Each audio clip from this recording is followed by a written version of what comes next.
Welcome to Distribution Talk with Jason Bader, the show where we dive into the stories, struggles, and solutions from business owners and thought leaders in the wholesale distribution market. Hey friends, Jason here. In this episode, I had the pleasure of catching up with my friend Nelson Valderrama, founder of Intuilize. His firm specializes in helping distributors use analytics and artificial intelligence to optimize pricing, purchasing, and inventory management. AI can be very scary for those not familiar with the practical use and limitations of this technology. As much as Hollywood and the sensational media would like you to believe, AI is not here to steal your job. There will still be plenty of need for humans to execute the recommendations brought forth by these tools. As you listen to our conversation, you can see how his work trying to manage millions of consumer credit customers led him to realize that data analytics was the only way to handle these relationships. He has taken these concepts and built optimization tools for the B2B distribution arena. I hope you enjoy our conversation.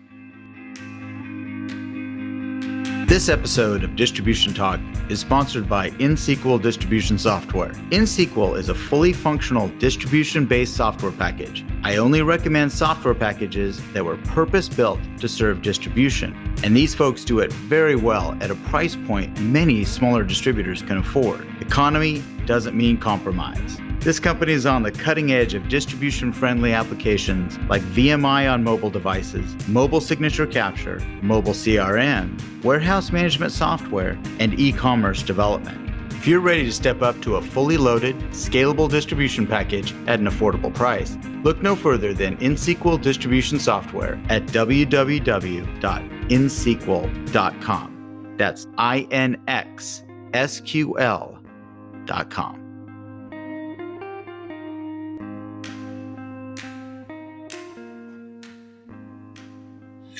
Well, hey, Nelson, welcome to Distribution Talk. Always a pleasure to see you. Yeah, same way, Jason. Thank you for inviting me. Well, as you know, when we get together, I like to talk about people's backgrounds. I think that's really the purpose of the podcast was, to talk about, how people came into their distribution journey. So would you mind sharing that with us? Yeah, definitely. So after I graduated from engineering, I was hired by GE in Mexico, and I was able to join one of their management programs. In this case, that was for GE Supply. So I was, I started there working a couple of months in Mexico, and then I moved into the US to, learn about distribution. And I have the opportunity to have rotations as inside sales and outside sales, warehouse, all the fun stuff. Yeah. For year and a half. And then after my training finalized, they sent me back to Mexico to fix one of the branches that we have there in Guadalajara, which is a very nice city. And I have my first opportunity to downsize a business, which is nothing fun.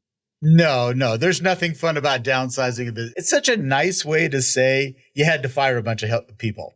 Definitely, yeah. But that was heartbreaking, man. Just talking with people that I knew and taking the inventory in different locations and talking with the owners of the location. It was not really fun. But, I learned a lot from that. Then I moved to Monterrey, which was a new branch that we started over there. And that was kind of my first profit and loss opportunity that I had, where you need to work with the long and the short term, making sure that you beat your expectations. And as you know, GE back in those days were really rough about that. It's plus minus 5% that you have to hit your, net income. If not, you start having a lot of questions coming your way. So yeah, it was quite interesting. That was kind of, I started in distribution, Jason. So I was able to rotate from different, I would say, geographies as well, trying to help out GE Supply in Chile, that we have a couple of projects. And I was exposed to construction and OEM, MRO, different verticals as well. So that was really good. So Nelson, just kind of getting to think about, really the business in Latin America and all of the different places that you've, primarily Mexico, but where you've worked for GE Supply. How does that differ from maybe GE Supply in the United States or supply houses that you currently work with? What do you see as the main differences? I would say, I think back in the days, now it's completely different, but back in the days, I think the three main differences were, first of all, the customer acquisition. Latin America is big about relationships. Yeah. So in order to really get a new customer and trying to serve them, they need to trust you. And that means, not just having lunches and playing golf, but, really not, because they have other relationship that they have been nurturing for a while. So for them, switch vendor, that's a big thing.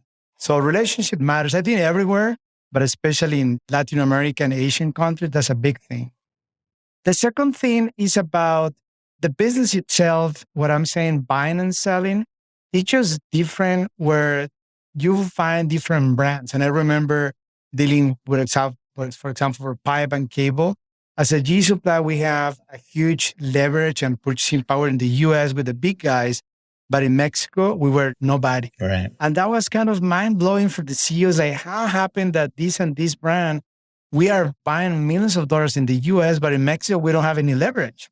That's kind of unthinkable, especially how close US with is Mexico. So that part also is different. And the third one is about inflation.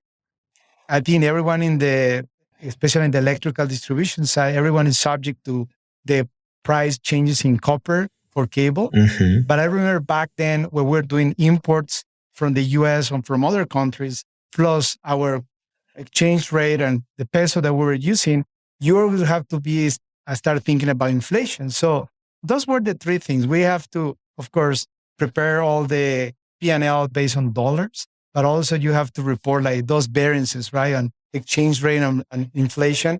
For some of the CFO was like, what are you talking about? What is that, right? Because they were not exposed to that kind of fluctuations in the US. Right. Right. Interesting. No, I was just curious more about what your take was. I just recently had a guest on who I was mentioning to you, Gitze. Yeah. Yeah. And we were talking about some of the differences in the HVAC side, of distribution. And I was just curious what your take was now on more the electrical and industrial side. What was his main thing? So let's compare what I just mentioned to you, what he said. Boy, similar challenge. Definitely, we talked a lot about relationships. That was actually kind of one of the interesting things. And frankly, one of the things he's trying to bring into his membership there is the idea of potential inside sales. Mm-hmm. That he feels like inside sales could actually be a very big component there, but you have to get over that cultural barrier of wanting to see face to face. Yeah. And so that was kind of one of the interesting things he talked about. And I think if I recall correctly, it was a lot, there was processes that were different between the two of them. Yeah. And so that was kind of the gist of his differences. Yeah, I can see that. Yeah, again, there are certain things that have changed in 20 years, and there are things that are still the same, right? I think relationships, at the end of the day, we are humans and we gravitate to that, right? Knowing someone and having that relationship for sure. For sure. Sorry for the segue. Let's jump back into your journey. Tell me, so you spent time at the supply. How did you? So I was working there till 2000, and then G was great about giving you opportunities to have rotation in other businesses. So I was handpicked by the CEO of Latin America of G Capital Consumer Finance.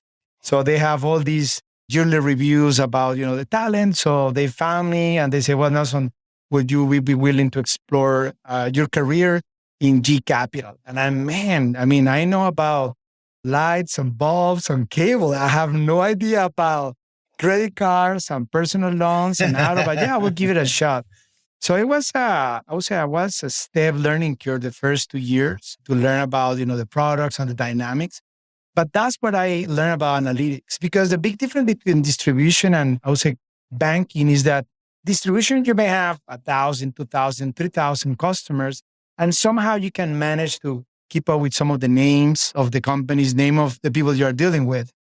In consumer finance, that's impossible. You have a portfolio of 1, 2, 3, 4, 5 million customers. There's no way that you can meet them. You don't even know them, right? They're coming from different channels.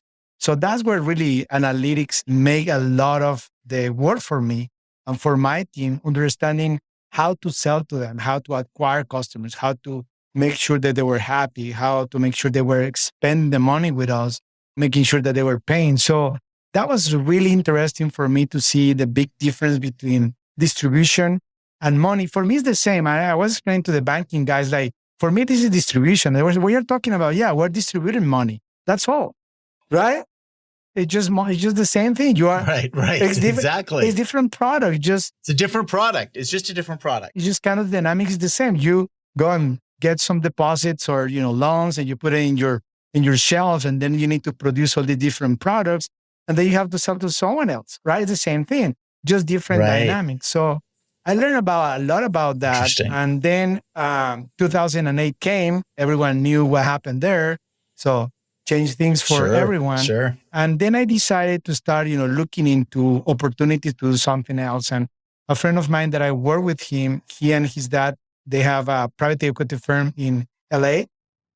So they invited me to join them to buy small businesses and turn it around and, doing the whole bolt-on thing. So I moved to LA in 2010. And that's what we did. There was a small business there. We grew from 10 million to 20 million. Then we bought another business in Texas, help them out to, streamline their assets, their inventory, and helping out a little bit on the pricing side. And then, we bought another business. And by then there was 2017. And we sold that platform to a bigger private equity firm. And at that point, I just decided, you know what? I like distribution. I like to work with private equity firms, but I want to start my own gig. Sure. So were the companies that you were acquiring during your stint with the private equity firm, were they primarily distribution companies? Yeah, distribution companies. They were? Yeah, just distribution companies. Different sizes. Yeah. Serving primarily the aerospace industry, but in different part of the supply chain, different products.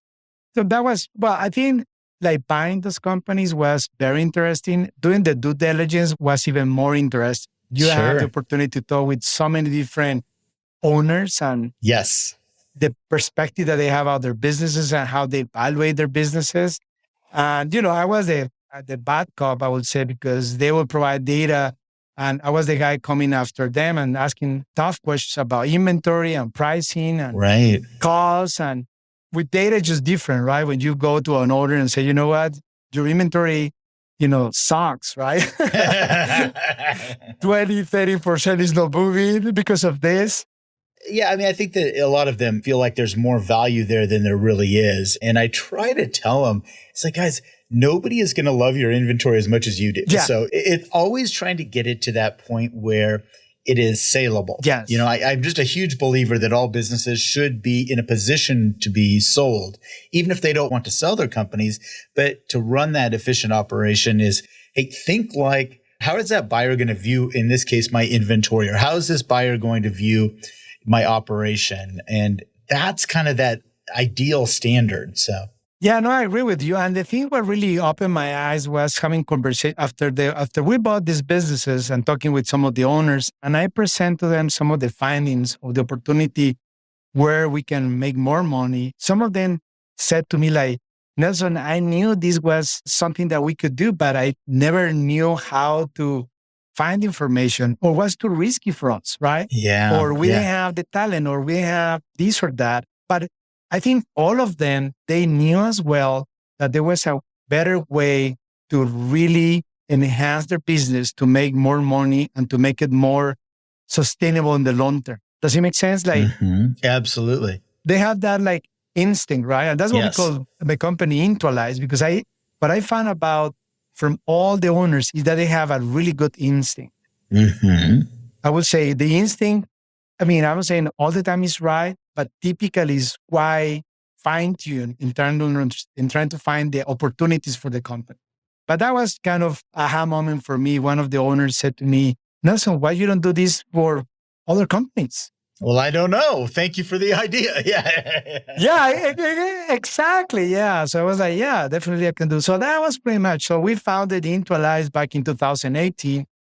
Of course, I have a bunch of ideas about how to do things and doing a lot of research and development. And we started, having our first customer in 2019, and here we are in 2022.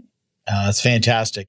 I think it is interesting, though, coming out of that, you're in that arm's length situation from that private equity side. You are insulated a little bit, from these companies that you're acquiring and analyzing, and it is less personal. But then you get to see these human beings and how they accept your message and how they see themselves. I think it could be absolutely fascinating. Yeah, and see the transformation, right? That's what I said to everyone. I think my branding as a professional out there working for GE or for any other or these companies is transformation, right? So I would say the before and after working with Nelson is that I help out organizations to be transformed, right? Going from a current state to a future state that is better than they were the way we were. And that was, that's what I really is my passion. That's what really motivates me to work and, to help distributors is that I can see them transforming their communities, transforming the company they're working on and so forth. And I want to be part of that. Nelson, it just kind of dawned on me in thinking about some of the companies that you were looking at to acquire when you were in that area. Mm-hmm. It's probably not the really bad companies that you all would make an offer on. They would have to have at least a modicum of financial wherewithal and some organization, or else it just was going to be too much of an uphill push if you were to buy them. Is that a fair statement? I will say so. Yeah, definitely. I think the biggest challenge, Jason, to be honest with you, is that, and I think you mentioned this a couple of minutes ago, a lot of them were not prepared for this. Yeah. A lot of companies were in that situation because they didn't plan for a transition. They didn't have someone to continue the business. And something that I found over and over is that, especially the family business, they didn't have professionals in place, right? They have a lot of family members. Yeah, I've seen this. Nothing wrong with that. But again, when you see that and you're like, man, you can run this business and you can hire a good GM, a good ops guy, a good purchasing guy, that it will cost you kind of the same amount of money that you're paying your family member, and they will get a much better company. And it will be something that will be more beneficial for everyone. It's hard. And I know I have my company, and I don't have family members, but I deal with a lot of companies. I know it's hard because when you have your cousin, your aunt, and how you are about to fire them. What I found is as well that the guys that we bought companies and they were the most successful, I would say, investment that we had were where the owner was a forward thinker, someone that was one step ahead of the game. And because you see, a distributor has to do a lot of perfect things. They need to know how to buy great, price great. Yes. Fantastic on relationships. Awesome in, accessing talent, understand the competition and find. I mean, there is a lot of things that you need to do quite well to be in this marketplace, especially if you wanted to be in the 20, 30, 40 years length. So again, It takes a lot of things for an entrepreneur or an owner to make it happen. And I think that's what I found. People that were forward thinkers. That's the ones that really win or want, the best deals, I would say. Going back to, the kind of that first time, really, it sounds to me like that finance world that you got involved with, the GE, was kind of that eye-opening moment when you realized I can't manage all of these millions now of customer relationships between my two ears. Now I have to use some sort of software or just different tools. It sounds to me like this is what's led you to really the AI tools that you use today. Definitely. I mean, just to give you an idea, when we're talking about, for example, managing pricing, right, and distribution, what we found is that, even at 40 million, I will give you an example of a guy that we just signed. So they are a $200 million business annual revenue. And pricing combinations that need to be optimized were around 500 million combinations. So I was talking with this prospect and I said, do you imagine you or anyone in your team crunching 500 million combinations of price points of customers' products to find out what is the best price that you can give to a customer? I mean, if you are a Rain Man and you love to do this, go for it. Yeah, give it your best shot, but I don't think it's possible. Exactly, yeah. And that's what you find in the finance world when you go and you say, you know what, I manage, a portfolio of 3 million customers. in Mexico, right? We have branches and so forth. There is no way that you can manage that without analytics because the amount of complexity because of the combinations that you have is just exponential. There is no way that you can do it as a human. So you need to have tools, and you can use many different tools in order to make that happen. I think that happened with distribution. When I talked with an owner and they described to me the problem and I asked them, what do you try? And they told me about process or people of consultants. And one of the things that really amazed me is that there are few times that they talk about any technology tool that they use to solve their problem. You know what I'm saying? I do. And that's the thing. I mean, I don't know, is that our generation or, the older generation, the first thing that we don't think about solving something is technology. But if you talk with a millennial, that's the first thing, right? Sure. No, we want to throw bodies at it. Exactly. Unfortunately, we don't. Well, right now we don't have the bodies, but still, it's a very inefficient way to solve a problem. Yeah, exactly. Yeah, or time, right? I mean, I remember working long hours, right? 10, 12 hours. Right. So if you don't have the bodies, you were working on Saturdays and so forth, right? And I remember even simple things as a physical inventory, right? Something so mundane as a there. And there's some technology you can use now, far in between. You don't need to do a physical inventory. I don't know how many people are doing physical inventories right now. I hope nobody's doing, because there are. Unfortunately, Nelson, still, there's a ton of them. Ton of them. I've been teaching now for 19 years, and it used to be, I would say, probably 85% of the people would do it.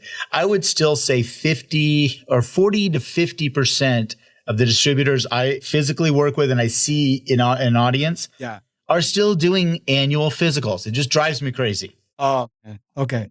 So again, that here we go. Something that has been ingrained in our brains, just keeping rolling. And I think the change is going to happen with the new generation. And I have been saying this for 3 years, which is, it's not about technology. It's not about us. It's not about, anything. It's about the new generation. Those guys are wired different. I mean, I have 3 teenagers at home. And believe me, the big difference between the way they see the world and I see the world in certain aspects is completely different, right? Sure. And they're the guys that will be driving the change. I mean, I'm pretty sure people that are 20 or 30s right now, they don't want to do physical inventories for the rest of their lives. No. So the next time that they are promoted to an ops person, they will say, we can do some cycle counts, don't we? Right. We can try something a little different. And you know what? We've got barcodes now that actually can do this.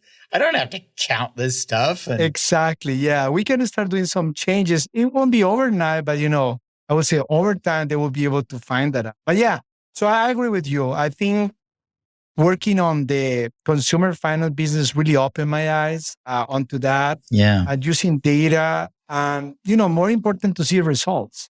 Because again, there is no way that you can just use data and just keep playing, but you want to see results. You want to see your P&L bit impact by the action that you are taking. So I was able to see that as well, which is important.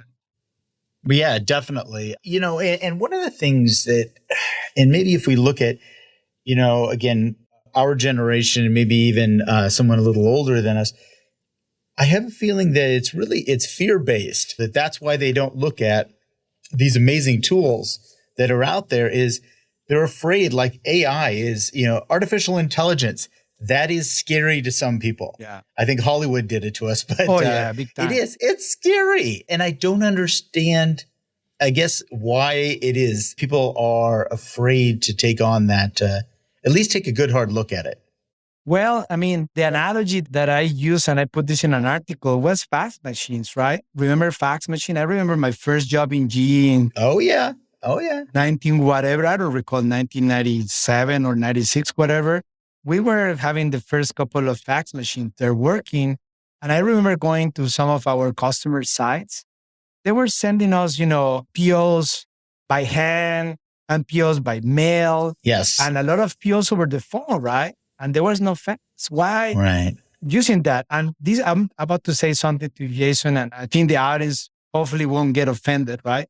But when you are in Latin America, which is third world country, doesn't matter, Mexico, Chile, whatever, Brazil, the conception that we have about the US is you are in the high end. I mean, I will go to the US and I will see, people flying and Flying cars and flying cars. The best of Sure. the best, right? Sure. That Sure. was our perception, especially studying engineering.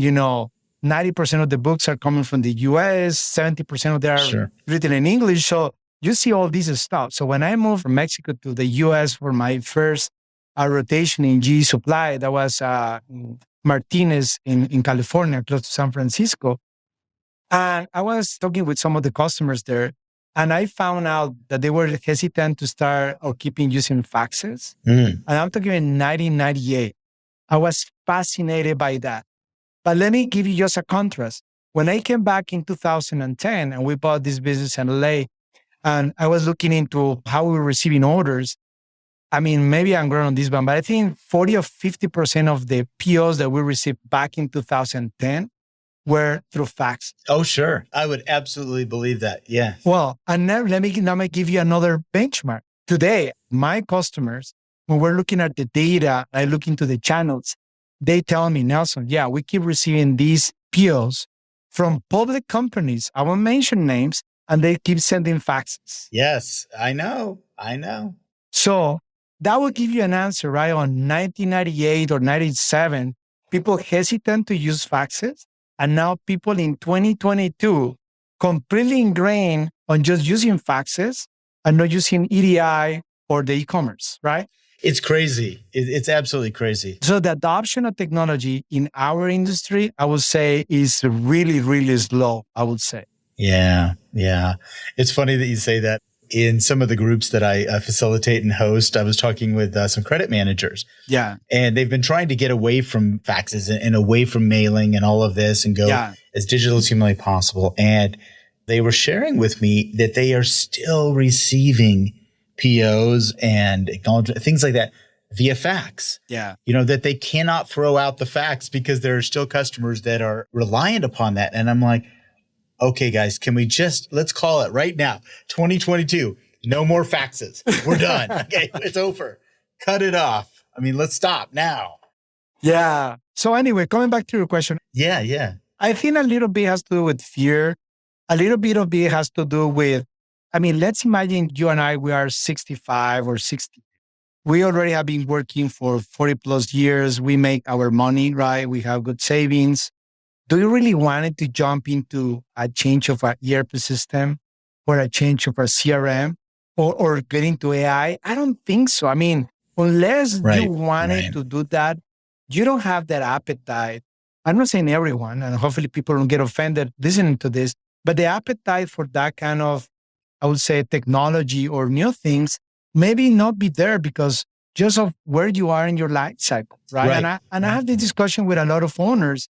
The second thing is, I think the people that, like me, that are trying to share this with the audience, we need to be better at explaining AI, honestly. Because as you said, Hollywood and books and the news, I put the webinar that you and I put together a couple of months ago about, I remember when you go and you see the 5-6 different media in the US telling about AI is going to replace everyone. AI is going to, it wants your job. It won't be any more humans. That is not helping out. No, that does not help the progress of technology whatsoever. Exactly. People is afraid, right, of that stuff. And there was actually, Forbes did a survey about this with people that are in the mid-tier, I would say, management. And they asked them about AI. And they said they were open about AI, but 40% of them respond that they were afraid that their jobs were about to be replaced.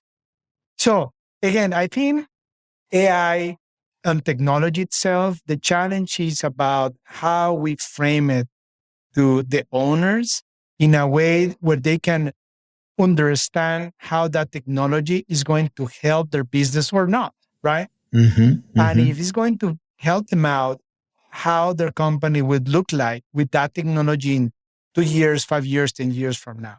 Does it make sense? Sure. Yeah. And I think as well as the owners, and I think, obviously that's the decision maker, that's the person who writes the check. But I think also making sure that the associates are comfortable with this technology as well. because it's not just the owner's job that gets replaced. It's going to be the associates, and Yes. is this a replacement for me? And trying to help them understand it's really not a replacement. It's an enhancement for you. Yes. It will help you become more productive. And that, I think, is the message to try to share with them, is that these tools are not here to replace you. They're here to help make your lives easier and, frankly, make you more productive.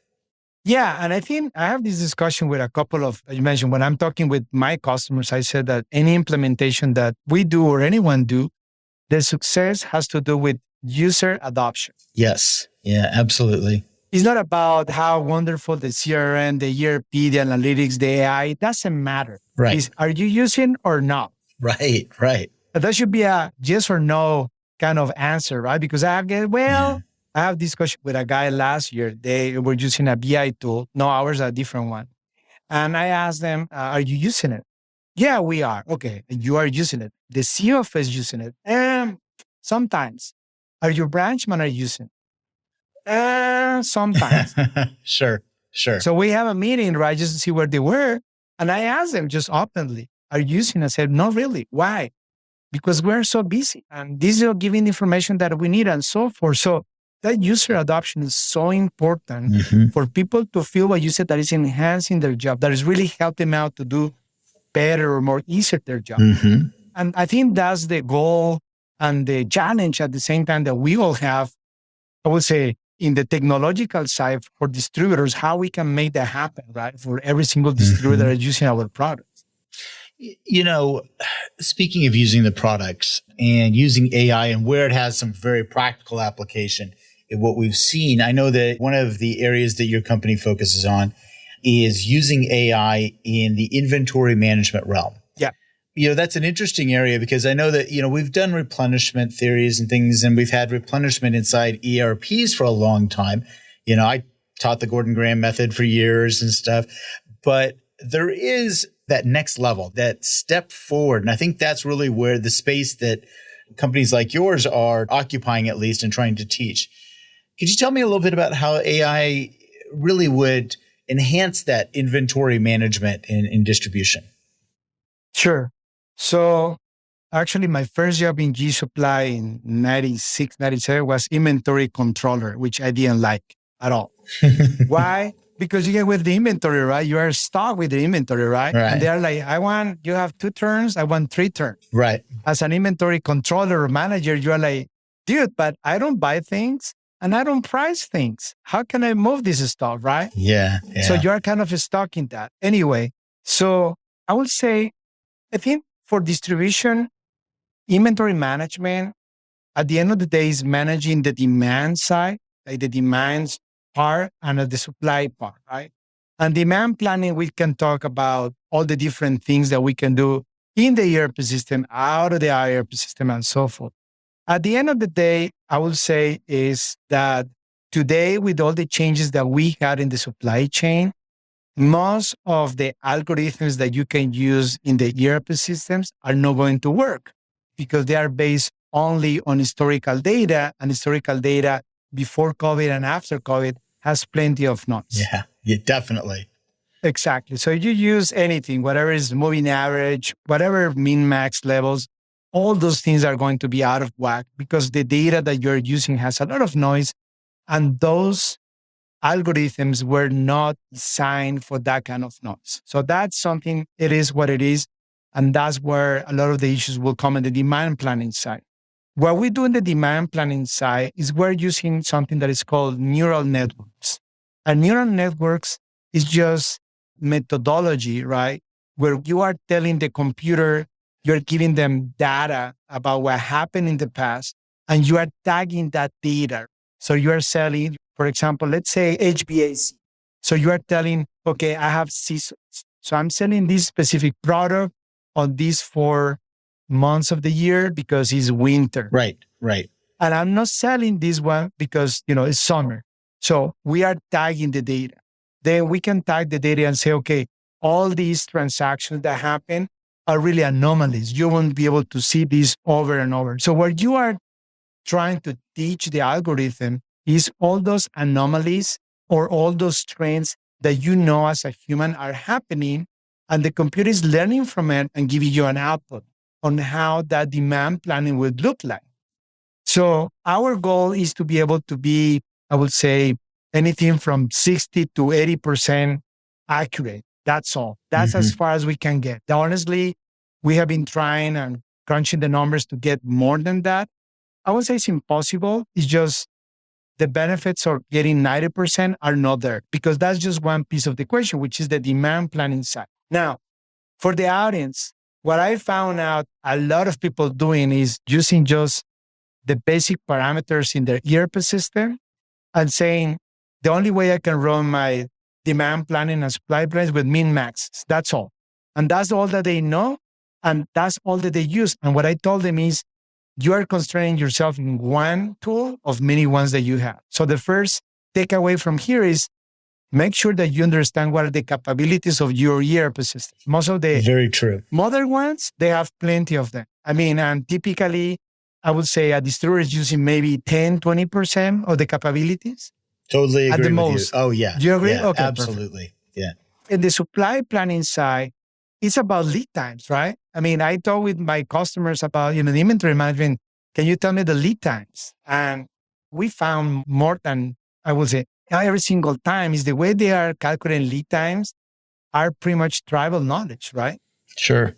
You're saying this item, oh, I know this vendor, this item. I know this is 3 days lead time. How do you know that? Because that's the way it's always been, man. Yeah. Exactly. And I said, well, it's between 5 and 10. How do you know that? So when we go and do an analysis on the lead times that they have in the last 18, 12 months, 6 months, they can see how much variation you can have in those lead times and how do they play with that. The guys that are in the short lead times, I think that's easier to deal with in order to get just basic algorithm to get on the lead times. The guys that have 4, 6, 7 months. Right. Or if they're importers or, they have stuff on the water. Yeah. Such a variable. Absolutely. Exactly. Yeah. And that's the other, I would say, opportunity that we have seen for AI, which is, and this is something that actually a customer told us at the beginning of this year. Said, Nelson, I know that I'm buying right. I know that I'm buying the right stuff at the right quantity. What I don't know is how that decision will pan out in 3, 6 months from now. That's what I don't know. So the question that I have for the audience is, how often are they reviewing, checking, or evaluating all those investments that they have made in the past, how they're turning into today, especially for those guys that they have a little bit of longer lead times, right? And typically they cannot give me an answer. Why? Because everything is sitting on the inventory. They've made these bets and they don't know how the bets pan out. Yeah, or they just made the bets and they don't have time to review them. So you place a PO, let's say, you run a business, Jason, so you know that you place a PO today and you're not following that PO every single day, every single time, right? Right. Because you move into the next thing and you just know what you have in inventory and what you're looking for in terms of parts. And if that part doesn't arrive, you do an expedite or it's a late order, right? But who is checking that order from beginning to end? There's few people checking that. And there are few companies that are looking at that. And this is the beauty about AI, which is you can train, the way I explain it, you can train a robot for each SKU. And you can tell that robot, this specific SKU 1, 2, 3, I want you to follow that SKU all the way from beginning to end every single day. I want you to know how many customers are buying. I want to know how you are selling that one. I know how this is being replenished. And I want you to let me know any alert of any discrepancy that is happening with this specific part. So you can have alerts in order to understand before things happen, what you can do with those ones. Right. And any fluctuation. I mean, I think going back to your analogy about betting, it'd be fascinating to see what kind of a return on investment you're getting on every single bet that you made out there. Yeah. And today, people don't do that. They don't do that. No, they'll do averaging. They'll look at it more from a macro level. But it's interesting just to look at, and that's where I think the power that you're talking about of these advances in technology can actually get down to a very finite look at, hey, how did my bet pan out? Did I win or lose? Or did I do better in October or did I do better in December? What was my... Exactly. And the beauty about this, again, going back to AI, is about prescribing actions, right? It's giving you a heads up before that happen. And that's what I've been providing. I'll give you an example with a customer of ours. They have lead times. They are a big importer, anything from 4 to 9 months. Mm-hmm. So we are giving them alerts of things that change in the marketplace. So they can start changing, either pushing out POs, changing POs, or canceling POs, right? Before things are made with the manufacturer, changing those things so they can tailor or change the products that are coming at them. Because what I tell everyone is easier when you have a conversation with a manufacturer where they bought already the raw material and they are starting the first process to say, buddy, I am not going to use 80,000 of this. I'm just using 60,000. Is that okay with you? And I will give you another order just to offset the bookings. And they will take it. Mm-hmm. And the thing is that the name of the game here is doing all those decisions on time or before those happen. And I can see, again, I don't have a crystal ball and I don't want to have one. But if 2023, it seems to be like a year with more volatility that we have because of different economic factors that we're seeing, this is going to happen with a lot of distributors, which is they will have inventory and open POs that they don't know what to do with. But they can work on that right now. I mean, we have this conversation in September, so it's time for them to start preparing on that, you know? And when you talk with a distributor, I mean, if you ask them, how much do you have in open POs? I don't think will have an answer for you, Jason. Yeah, that's absolutely true. You know, could they get the information? Sure. But they don't have a general sense. You're right. Yeah, they don't have. And if I ask them, do you know how this will pan out? If these bears are going to pan out, how do you measure that? That's a very uncomfortable question to ask to an owner, to a purchasing guy. And that's a question that I ask to my customers, right? And you need to give, again, let me put another analogy. You and I and a lot of people in this podcast, they have 401ks. Mm-hmm. This is the same thing. You are making an investment on your retirement, right? You're asking the guy who is helping you out, how my investment is paying out. And if in September, if everything is in the stocks and unfortunately they choose the wrong ones, maybe you have a decline of 10, 15, 20% of your investment, right? Looks like I'm working a little longer. Delaying retirement just a little longer. Exactly, yeah. Yeah. Well, Nelson, I really appreciate this. And frankly, you and I could go on and on different examples, but we do need to kind of wrap this up. How can someone reach out and get in touch with you and your company so that, maybe they can start down the trail of AI and some of the things you're talking about? Yeah, I mean, they can find me in LinkedIn. That would be a very easy one. My name is Nelson and my last name is Valderrama. So I will spell it for everyone. Is that what you want me to do? You can, absolutely. But I'll put a link in the show notes and we'll make sure that people find you, in there. So, yeah. Yeah, exactly. Yeah, my last name is quite long. But yeah, it would be an email, LinkedIn, or they can reach out to you, Jason, if they know you and, hey, I hear about this. Can you contact? You have my contact information. And again, I'm all for, serving and helping distributors. So you guys have any question about pricing or costing or profitability, inventory, whatever, and you just want to have a chat with me, I'm all for it. No strings attached. Okay. Well, hey, Nelson, always a pleasure to catch up with you and really thank you for coming on the show. I really appreciate it. Thank you very much, Jason. Have a great day. Yeah. Thank you for listening.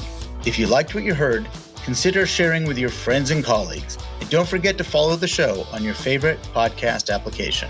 Links to sponsors, products, and services mentioned during this episode can be found in the show description area or at www.distributiontalk.com. Distribution Talk is edited and mixed by the brilliant team at the Creative Imposter Studios. This episode was brought to you by my company, The Distribution Team. We are a consulting services firm dedicated to helping wholesale distribution clients remove barriers to profitability, generate wealth, and achieve personal goals. To learn more about how we can help your company succeed, check us out at www.thedistributionteam.com.